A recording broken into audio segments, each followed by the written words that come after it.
मदरसे पर योगी के इस आदेश से खलबली, योगी टाइट, मौलाना हैरान, रातों रात आया तगड़ा आदेश। मदरसे के अंदर अब गलत नहीं हो पाएगा। प्रदेश की सुरक्षा के लिए एटीएस ने लिया बड़ा फैसला। दिल्ली में जो कुछ भी हुआ है वो किसी से छिपा नहीं है। दिल्ली केस की जांच जैसे जैसे आगे बढ़ रही है वैसे वैसे अब यूपी से कई राज गहरे निकलकर सामने आ रहे हैं। इस बीच योगी ने भी सुपर एक्शन प्लान को लॉन्च कर दिया है। अब यूपी में जितने भी मदरसे हैं अब उनको लेकर एक ऐसा आदेश सामने आया है जिसने मौलानाओं को भी हैरान और परेशान कर दिया है। योगी ने सुरक्षा ऐसी टाइट कर दी है जिसके बारे में किसी ने सोचा भी नहीं होगा। ये बात हैरानी की नहीं है, सच, क्योंकि एक लेटर जो सामने आया है उसमें साफ कहा गया है कि मदरसों में जो कोई भी रहता है उसकी जानकारी चाहिए, कहाँ रहता है, उसका फोन नंबर चाहिए। सारी बातों को लागू करने का आदेश आया है। क्या कुछ है इस पूरी खबर को चलिए समझते हैं। दरअसल यूपी में कानून व्यवस्था को लेकर जो छवि योगी ने बनाई है वो किसी परिचय की मोहताज नहीं है,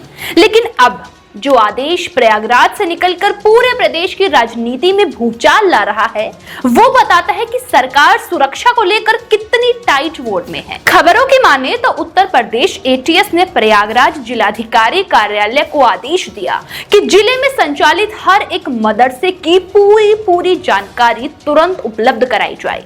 कौन बच्चा पढ़ता है, कौन मौलवी पढ़ाता है, किसके पास क्या मोबाइल नंबर है, पिता का नाम क्या है, उसका पूरा पता, प्रबंधक कौन है, मदरसा कहां चलता है, सब कुछ जानकारी देने को कहा है। जैसे ही ये पत्र सामने आया खलबली मच गई। दोस्तों, मौलाना से लेकर प्रबंधों तक सबके चेहरे के रंग उड़ गए।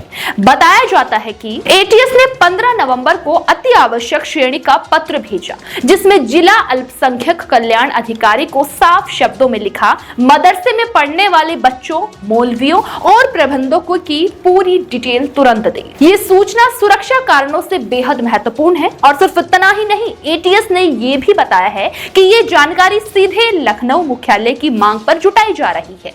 यानी मामला सिर्फ एक जिले का नहीं बल्कि पूरे प्रदेश को कवर करने वाली बड़ी इन्वेस्टिगेशन का हिस्सा है। इस पत्र के दिखते ही अनुमान लगाया जाने लगा कि यूपी के बाकी सभी जिलों में भी ऐसे ही आदेश भेजे जा चुके होंगे, जिससे साफ है कि सरकार अब प्रदेश भर में मदरसों की गहन मैपिंग करने जा रही है। दोस्तों, राजनीति में इसकी व्याख्या जो भी हो, मगर सुरक्षा एजेंसियों का संकेत बिल्कुल स्पष्ट है। अब कोई संस्थान नियमों से बाहर नहीं रहेगा, क्योंकि जब एटीएस सीधे मैदान में उतरेगी तो इसका मतलब साफ होगा कि सरकार किसी बड़े संभावित खतरे को टालने के लिए पहले से ही तैयारी कर रही है। सूत्रों के मुताबिक कुछ संवेदनशील जिलों में कई मदरसों में आने जाने वालों की सत्यापन रिपोर्ट अधूरी थी, तो वहीं कुछ जगहों पर छात्रों के नामांकन की जानकारी भी स्पष्ट नहीं थी और इसी वजह से एटीएस ने अब पूरे सिस्टम का डेटा अपडेट करने का फैसला किया है ताकि किसी तरह की संदिग्ध गतिविधि हो तो तुरंत पकड़ में आए। चर्चा है कि योगी सरकार की जीरो टॉलरेंस पॉलिसी में अब कोई ढील नहीं होगी। दोस्तों, सुरक्षा के नाम पर सरकार हर संस्था का रिकॉर्ड खंगालेगी, चाहे वो स्कूल हो, कॉलेज हो या फिर मदरसा ही क्यों ना हो। हालांकि इन्वेस्टिगेशन का दूसरा बड़ा पहलू ये भी है कि सरकार ने पहली बार मौलवियों और संचालकों की व्यापक वेरिफिकेशन प्रक्रिया शुरू की है। पहले सिर्फ संस्थान का नाम दर्ज होता था, मगर अब एटीएस हर मौलवी का व्यक्तिगत डेटा मांग रही है।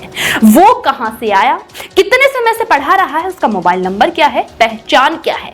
यानी अब मदरसे में पढ़ाने वाले किसी भी व्यक्ति का रिकॉर्ड सिस्टम से बाहर नहीं होगा। सुरक्षा विशेषज्ञों का कहना है कि ये कदम प्रदेश को किसी भी तरह की गलत गतिविधि से बचाने के लिए बेहद जरूरी था। कुछ मामलों में राज्य के बाहर से अचानक आए मौलवी पर सवाल उठे थे और अब एटीएस उसी संभावित खतरे को पहले ही खत्म करने की तैयारी कर रही है। अब आगे क्या होगा ये तो आने वाले दिनों में पता चलेगा, लेकिन इतना जरूर तय है कि मदरसों की दुनिया में पहली बार इतना बड़ा सर्वे होने जा रहा है और इसके असर दूर तक नजर आएंगे।